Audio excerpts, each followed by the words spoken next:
One evening, after staying out too late with Mezou, he invited you back to his dorm room so you wouldn't have to travel home in the dark.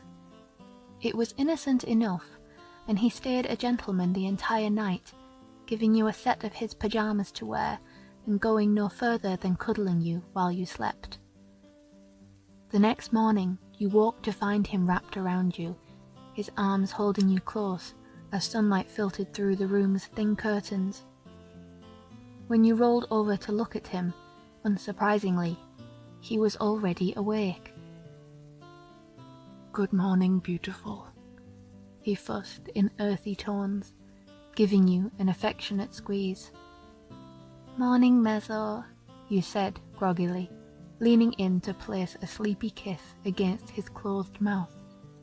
The two of you stayed huddled in on each other until Mezou announced, with a saddened sigh, that if he didn't get up now, he would be late for Class A's weekend training session. Sometimes you were glad you weren't a superhero. "All right," you hummed, stretching to get the kinks out of your back. "I'll get up." With a final bone-cracking pop, you sat up. Or more, Mezou released you. Then you crawled across the floor to where your neatly folded clothes were stacked. Without giving it a second thought, you lifted your borrowed pajama top over your head and started to undo the baggy pants. Only you heard a noise like Mezou choking. You looked around, alarmed, only to find him staring rigidly at the ceiling with a bright heat on his face. You giggled. He had seen you semi-naked dozens of times, but for some reason the sight of your bare skin still made him awkward and shy. You had a bra on, but seemingly that still wasn't enough to keep him calm. "I'll take that as a compliment," you offered with a smile, slipping out of the pants as fast as you could to save Mezou's weak-for-you heart. Clad in only your underwear, you unfolded your shirt, then shook it out to put some shake in it. Only then there was a brash knock at the door, which would have been fine, except in the next split second, Denki Kaminari opened the door and poked his head inside with a grin on his face. "You up, Shoji? It's not like you to be late for..."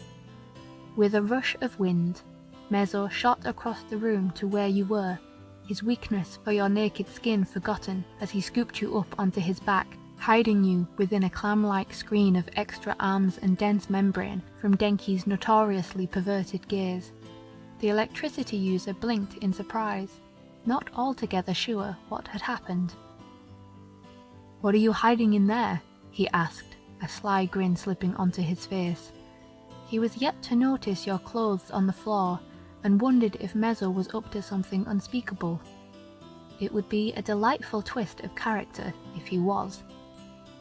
Inside Mezou's duplicate arms cocoon, you felt incredibly snug. This was even better than one of his hugs. It was warm and smelled so much like him that you wanted to curl up against his back, pepper his shoulders in kisses, then fall back to sleep. "What are you hiding in there?" you heard Denki ask. It was incredibly sweet of Mezou to shield your virtue like that.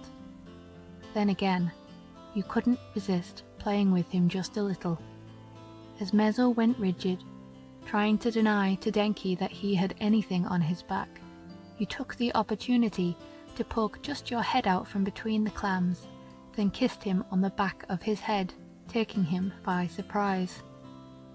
When Denki saw you, he grinned from ear to ear, particularly at the way Mezou turned a wonderful shade of red. "Say no more," Denki agreed, laughing his way out of the room as you wiggled free of the barrier to wrap an apologetic hug around Mezou's neck.